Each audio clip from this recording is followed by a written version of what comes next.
What is up, guys? It's your boy Rick Kakis, and today we've got some brand spanking new Destiny 2 news, courtesy of the Bungie weekly update that has just gone live, revealing official information. And so, let's get started. But just before we do, this video is sponsored by the Raycon Everyday Earbuds. I mean, look at how cute and adorable this little package is. Just like you.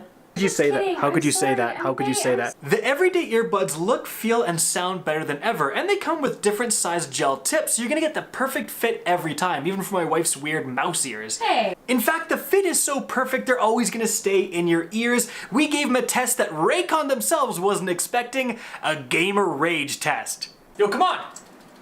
Yo, are you serious? Are you serious? Bro, who makes this dog water game?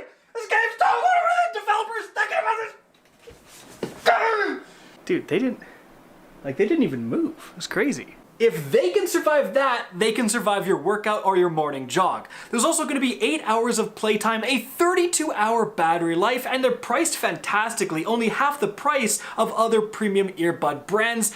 And guys, that's why everyone loves Raycon. There's over 48,000 5-star reviews. But of course, guys, I'm gonna hook you up, because if you click the description box or go to buyraycon.com/Kakis, you get an additional 15% off your purchase. If you haven't tried wireless earbuds at this price point, you can't say no. They're just so convenient. They are awesome, guys. Again, click the link in the description. Alright, so first things first, as for what's going on this week in Destiny 2, obviously, the weekly quest has been updated, and this week's reveals some pretty interesting story elements, absolutely worth doing if you haven't done so. And also, the first Iron Banner of the season is live right now. Not only is there 2 completely new Iron Banner weapons on offer, but all of the existing Iron Banner weapons have had their perks updated and Origin perks added to all of them. So, pretty much all of the IB loot is better than ever, guys. I did do a video breaking down the different god rolls. Definitely check it out if you haven't. But moving on from there to the brand new information revealed within the TWAB. Firstly, Bungie kind of revealed the seasonal calendar for Season of the Risen. And I say kind of because they literally just listed all the important dates in text instead of doing a fancy graphic like they usually do. Perhaps this is because your boy has been asking for it on Twitter and they've obliged me, who knows? But here are the things you need to know about. So, next reset, March 22nd, we have Legend PsyOps Battlegrounds and the Vow of the Disciple challenges. So, Legend difficulty PsyOps, obviously you're going to be doing that for more loot. That could be interesting. And as for the raid, starting next week, one encounter will be the featured challenge encounter and have an optional challenge. If you do it, you'll get an extra piece of raid loot, which is definitely nice. Now moving on from there, April 1st, we have Trials Labs Zone Capture. Then April 5th, we have the launch of Grandmaster Nightfalls. Moving on from there, April 8th, we have Trials Labs Freelance. And then the next reset, April 12th, we have Iron Banner launching again.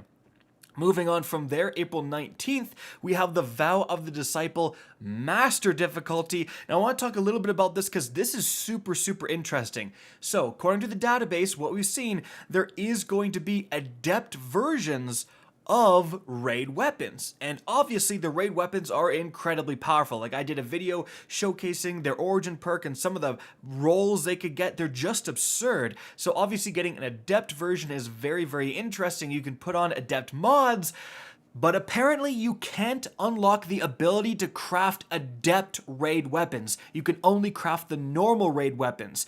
Which means, wait a minute, if the adept versions can't spawn with enhanced perks, does that make them kind of obsolete? Like, wouldn't I choose the crafted version with 2 enhanced perks and give up 1 adept mod? But then if the adept raid weapons can spawn with enhanced perks, no other gun in the game can, but if they can, does that make the crafted versions obsolete? Like, why am I grinding these deep sights for the crafted versions if I can get an adept one that spawns already with enhanced perks and can use an adept mod? It's very confusing, and I hope Bungie comes out and clarifies the relationship between the crafted weapons and enhanced perks and the adept weapons.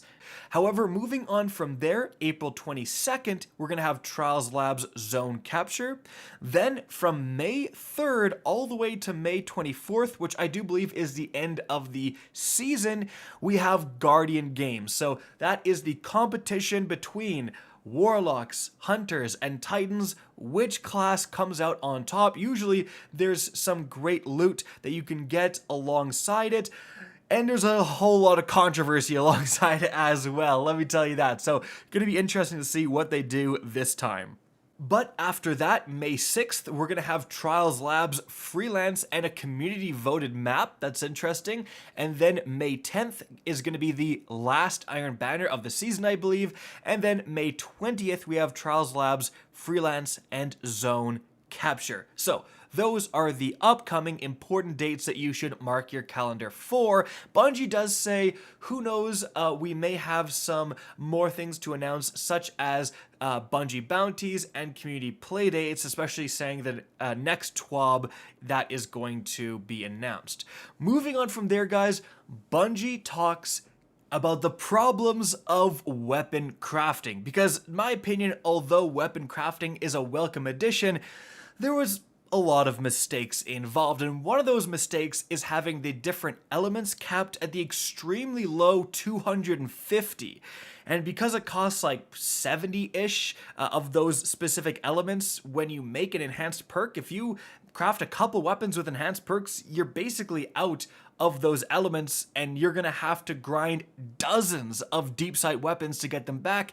And so everyone's hoarding deep sight weapons, and Bungie promised that weapon crafting would reduce the burden on our vaults, and frankly it's made it worse. So what's going to happen is that the next hotfix, the Tuesday upcoming, like this Tuesday's hotfix 4.0.0.4, what they're going to be doing is they're going to be increasing the element caps from 250 to 1000. And for neutral element, the cap will go from 8,500 to 10,000. In fact, they also say next season we are removing ruinous, adroit, mutable, drowned, and energetic elements. Only neutral elements will remain, so you're no longer going to have to try to get those specific resources. I'm not sure if that exactly is necessary, but certainly it will streamline the crafting process. Now, as for some things Bungie is still monitoring about crafting, firstly, they're looking to add more player control over deep sight weapon unlocking of weapon patterns. They're continuing to monitor deep sight weapon stockpiling, acquisition rates, and progression, as well as resonant alloy acquisition rates and behavior. We're also discussing feedback around reshaping costs for those who wish to experiment more frequently with their trait selections. But guys, moving on from there, a couple more quick things. Firstly, about that hotfix 4.0.0.4 that is launching next Tuesday, March 22nd. And here's a schedule, 9 a.m. Pacific, maintenance begins. The game is going to be brought offline for this update and then go back up. Also, if you guys were able to beat the Vow of the Disciple raid like this last week by March 15th at 10 a.m., you will have until March 31st to order your raid jackets. Now, I do want to go over one thing here in the known issues. So, firstly, they say a lot of people are having trouble with the Synaptic Fanatic Triumph, and it may not unlock for some characters after unlocking 25 artifact mods. They say players can log onto an alternate character to complete this triumph if the characters haven't unlocked all the mods yet, and they're investigating a fix. But mainly, it's this right here. So they say armor offered by vendors has low stat rolls. This includes tower vendors as well as Xur. So this is definitely something I've found, especially when I go and make my Xur videos. It's depressing. It's like, well, I'd love to talk to you guys about, great armor, especially new players can pick up. That's one of the harder parts about, starting to gear up as a new player, is that the armor drops normally are just dog water, and Xur offered some great rolls.